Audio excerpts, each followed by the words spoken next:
ये तुम्हारा अंदाज और बदतमीजी मुझसे और बर्दाश्त नहीं होगा। हंसो मत अज़लान।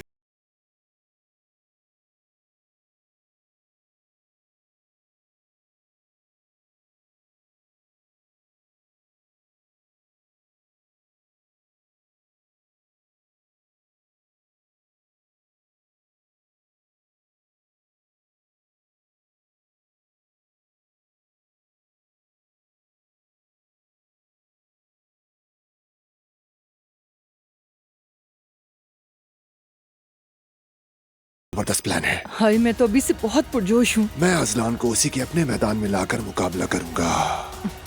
उसने यॉट का सौदा कर लिया, हम सबके लिए दावत करेंगे। हमारी कंपनी पे कब्जा कर चुका है वो। सिर्फ 2 महीनों में। कल हम सब यॉट पे होंगे और तुम भी कंपनी की नुमाइंदगी करते हुए वहाँ मौजूद होगे, ठीक है? और मैं मजीद कोई बहाना नहीं चाहता हूँ। मैं वहां जाऊंगा और अगर वहां जाकर उसकी सारी महफिल खराब न की तो मेरा नाम भी अज़लान नहीं।